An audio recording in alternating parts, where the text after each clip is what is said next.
मित्रांनो, स्वागत आहे तुमचं आपल्या लोकप्रिय यूट्यूब चॅनलवरती. एकंदरीत लाभधारी यादी ही वेगाने तयार होत आहे, जेणेकरून शेतकरी बांधवांना अतिवृष्टी आणि नुकसान भरपाईचे पैसे जे आहेत ते आता त्वरित शेतकरी त्यांच्या खात्यामध्ये आता लवकरच जमा होणार आहेत. संपूर्ण बातमी जाणून घेऊन व्हिडिओला लाईक करा, चॅनलला सबस्क्राईब करायला विसरू नका. चला तर सुरुवात करू. अत्यंत महत्त्वपूर्ण असं अपडेट आपण या व्हिडिओच्या माध्यमातून जाणून घेण्याचा प्रयत्न करू. दरम्यान नुकसानग्रस्त शेतकरी बांधवांच्या खात्यामध्ये आता लाभधारी याद्या जे आहेत म्हणजे लाभधारी यादी तयार करणं आता सुरू आहे आणि याचं काम जे आहे काही जिल्ह्याचं अंतिम टप्प्यात सुद्धा आलेलं आपल्याला माहिती आहे. तर ज्या तालुक्यामध्ये लाभधाऱ्याची यादी तयार केली आहे त्यांना KYC ही करणं अनिवार्य करण्यात आलेले आहे. दुसरं म्हणजे गेल्या वर्षीप्रमाणे याही वर्षी सेम जी प्रोसेस आहे ती आपल्याला करायची आहे.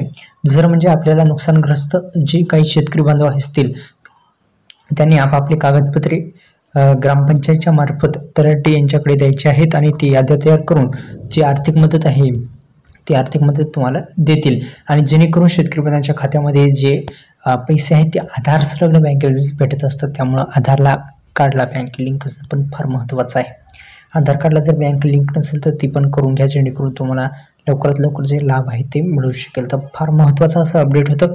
दुसरं म्हणजे आधार कार्डला जर बँक लिंक नसेल तर ती पण करून घ्या, जेणेकरून तुम्हाला जो आधार संलग्न बँकेमध्ये येणारे पैसे जे आहेत ते तुमच्या थेट खात्यामध्ये जमा करण्यात येत असते. आधार कार्डला कोणती बँक लिंक आहे हे पाहण्यासाठी तुम्हाला PM किसान योजनेचा ज्या खात्यामध्ये हप्ता आला त्याच खातं आधारला लिंक आहे असं तुम्ही समजू शकता, कारण की अनेक दिवसापासून आधार कार्डला कोणती बँक लिंक आहे तुम्हाला तसं कळून जाईल मित्रांनो, किंवा आधारच्या अधिकृत वेबसाईटवर सुद्धा तुम्ही पाहू शकता. तर हे लाभ जो आहे तो शेतकरी बांधवांना अतिवृष्टी नुकसान भरपाईचा आता दिवाळीपूर्वीच मिळण्याची शक्यता आहे अशी माहिती कृषी मंत्री यांच्याकडून मिळालेली आहे.